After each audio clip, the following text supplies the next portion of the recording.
हम एक ऐसी चीज की तह तक जाने वाले हैं जिसके बारे में हम सबने सुना तो है पर शायद पूरी तरह समझते नहीं हैं, और वो है ब्लड प्रेशर। ये हमारी सेहत का एक बहुत ही जरूरी पैमाना है और आज हम इन नंबरों के पीछे छिपी पूरी कहानी को समझेंगे। हम सब ने ये नंबर कहीं ना कहीं जरूर सुना होगा, 120/80। कहते हैं कि ये एक आइडियल ब्लड प्रेशर है, पर इसका असली मतलब क्या है? ये दो नंबर आखिर आते कहाँ से हैं और ये हमारे शरीर के बारे में हमें क्या बताने की कोशिश कर रहे हैं? चलिए आज इस पहेली को सुलझाते हैं। तो चलिए एकदम बेसिक से शुरू करते हैं। ब्लड प्रेशर है क्या? सोचिए जैसे एक पानी के पाइप में पानी बह रहा हो। वो पानी पाइप की दीवारों पर एक दबाव डालता है, राइट? ठीक उसी तरह हमारे शरीर के अंदर जो खून की नसें हैं, यानी ब्लड वेसल्स, उनके अंदर बहता हुआ खून उनकी दीवारों पर जो जोर लगाता है, बस उसी को ब्लड प्रेशर कहते हैं। इतना सिंपल है ये कॉन्सेप्ट। तो अब सवाल आता है कि ब्लड प्रेशर की रीडिंग में हमेशा दो नंबर क्यों होते हैं, एक ऊपर एक नीचे?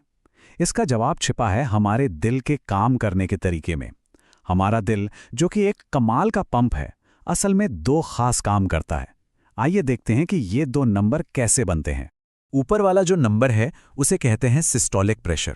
ये वो प्रेशर है जब हमारा दिल सिकुड़ता है, मतलब कॉन्ट्रैक्ट करता है और खून को जोर से शरीर में पंप करता है।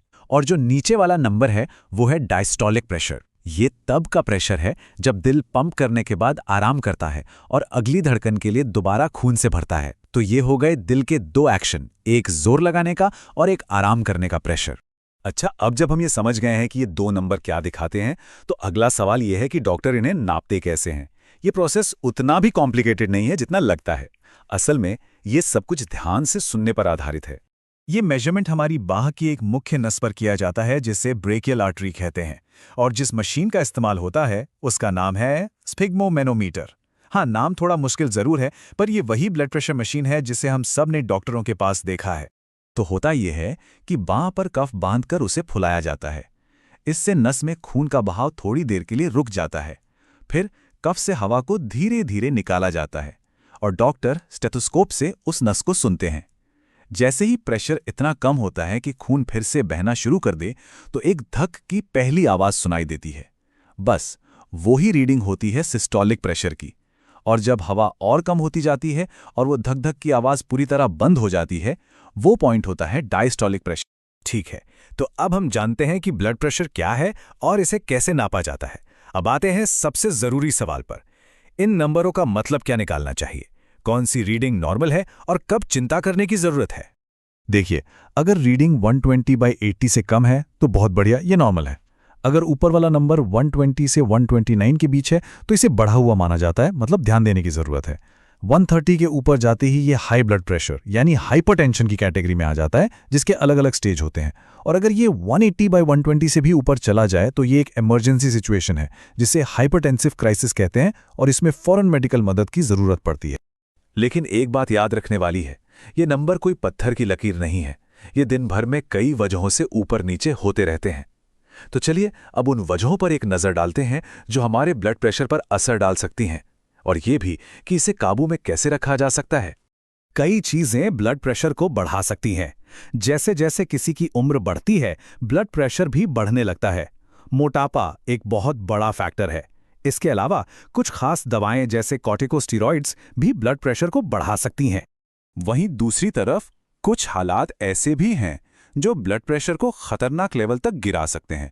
मिसाल के तौर पर किसी चोट से बहुत ज्यादा खून बह जाना, या किसी के गंभीर रूप से जल जाने पर, या फिर लगातार उल्टी होने से शरीर में पानी की कमी हो जाती है, जिससे ब्लड प्रेशर गिर सकता है। पर अच्छी खबर यह है कि अगर किसी का ब्लड प्रेशर लगातार ज्यादा रहता है तो इसे दवाओं से कंट्रोल किया जा सकता है।